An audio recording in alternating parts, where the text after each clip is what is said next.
bela jele fo ka bela jele wala nyimano biye tenay agricolo kle muga anina ni samba fla ani muga ni sabani yanka donki baru wati sele bi donki baru konnala de mana kuna fondi mi metalike mali fintigila ko lawluka kuna fondi so o yella silike la sidimi na betalike kle daga mi ni obe anga jamana koronfe bara mun kira ni wati lebana dadunula amina nya folike ofnila ka foroka alisa bi ambe wati mi na kenkenala na tara ewa kuchala ibai ka fo bingera malidendo rekoni ka kata choi kala amina ndaru fnila ka ulol konnala ka foroka colonel Ismail Wage be minye anga panguru mi binabu konna la kengen la musabu wa kuna funi udaw charila muni oluba yida ka foko Ismail Wage rekoni kumbe nina wa kufokata se ani binima aye jabilike amna ndadu la ni wolol konna la ka faruka metanka jimana ko kan farafina farajala nanye ki wara mun soro amulu franka wolol ka ka befu ka bela jele wal jimano bafo anya fotuga mina jimana fintigila ko oluka nyema soyi la silike la selimi konnala uko ube bela jele koni la dunya ka benu uka baray mi na beke lakanali wora koni sirafe uko ube malidin ka bela jele koni aklisigi kayira ka fo fintigila ko olu koni kunye wulika jo dole ke wulika jo mi ni akera kenela minaka alere koni na marade koni fe ni bara nunu kera ka beni agricolo klimuga ani saba samba fla ani mugani saba kuna funa mi re koni surla kenela tim fadimata nale ni wa minaka re koni chei kilo muga ani wolon blaye wa ibai ka fo ye bara sebe bamun ke no re kera sababu be machita ani refla wa minye kasika dankari olu koni minera wa boy u bolo fen chama ni o betalike pegam na fokata si aka 47 fusil de chasse ale ni chargeur fokata si no aka 47 tay kata si pegam ale mayoni afin wore chama ko nima ani kelege marfo grenadu wa fokata si téléphone satellitaire ma ni o ye marki iridium wa o ka bola chargeur mi ni o re ko ni fene no o chama re ko ni sorlo ko fokata si uka tini re ko ni manabe fo me ko ranger ale ni afin ale ni uka mine wore wa kuna funi tarola kuna funi di nyema so finitigila ko olu yere koni tokola ko koni ya yira ka fo ni bala ninu bela jelere koni be ku mi konna la ode ka se ka lakana ka sabati mali fanta ni nani bela jelena tebe salaman o bala ko kata se in agar shimam fo kata se tuguni minye tim fatimata wa bela jele ni wati na ibai ka fo lafia daire koni akera ni ron koni bela jelena ga o bete melere koni ko fe minye kuna fondi so nyema ye findila ko yere koni atola wa fukata se uka findila ko koni ka nyema so ma akoka aklisigi ka se ka odi malidin kelin na bela jelema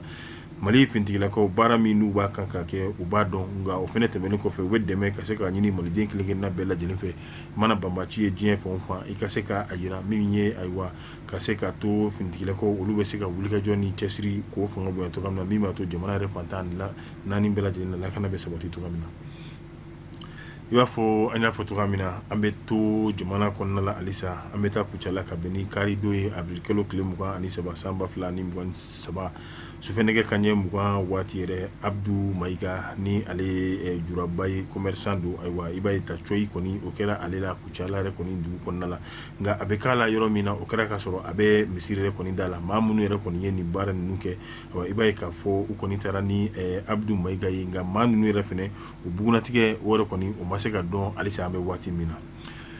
iba fo anya foto kamna Ismail Wage ale koni jabilike jabi mi na kera ka beni kasara mi anka jamana re koni soro mi anga panguru ye ore koni ka baro konnala o sigidala mi kera kana bongo musabu ale re koni bini mi re koni kera kibora kulun olu charla jien de nasra krofe mi ma yira ka foko Ismail Wage ale re koni kumbe avion bi re koni na waka klaka da kan tuni ko ani re koni fenatura la o mi no o fora Ismail Wage abora ka jabilike ako bin avion bi mi koni kera ale kuntala wa ale re koni masa ako abadon ale besa nga bide koni te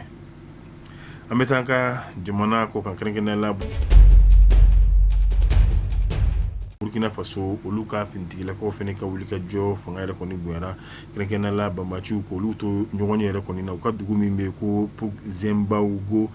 kɔni taara bingali wale ta k'u sɛgɛrɛ nɔ min n'u o balil'u la o min kɛra a kɛra sababu ye banbaci maa caman olu yɛrɛ kɔni ni binɛ fo ka taa se u ka jamana yɛrɛ kɔni ka cakɛda yɔrɔ min fɛnɛ bɛ yen nɔ ni o bɛ cɛncɛn kan bolo yɛrɛ kɔni fɛ ni a bɛ f'o ma ko bâtiment administratif wa u kɔni taara ka taa banbaciw yɛrɛ kɔni fɛnɛ sɔrɔ ka balina baara yɛrɛ k'o k'u la o min n'o kɛra a kɛra maa sababu ye banbaci caman yɛrɛ kɔni ni binna o ka bɔ yen min bɛ tali kɛ u ka jamana yɛrɛ kɔni ni Ghana dancɛ la banbaciw olu kɔni dagayɔrɔ dɔ kɔni tun bɛ yen nɔ u taara ka yen fɛnɛ ka filekolonci ka daga kolonci Centrafrique l'Amérique jamana olu kɔni y'a jira k'a fɔ olu bɛna min ye wari min bɛ jɔ dollar wali miliyɔn 10 ɲɔgɔnna sira olu bɛna a don min ye Centrafrique yɛrɛ kɔnɔna kɛrɛnkɛrɛnnenya la u ka fintigilakaw olu ka hukumu yɛrɛ kɔni kɔnɔna la a bɛ fɔ min ma ko ka militaire mobile ka se ka o jɔ min ye Centrafrique ale fintigilakaw yɛrɛ kɔni ye i b'a ye nin baara in a kalifara jɛkulu min na n'o o ye société o de ye nanzaraw kɛrɛnkɛrɛnnenya la faransi yɛrɛ kɔni ta ye n'a bɛ fɔ société ma ITAREPSAM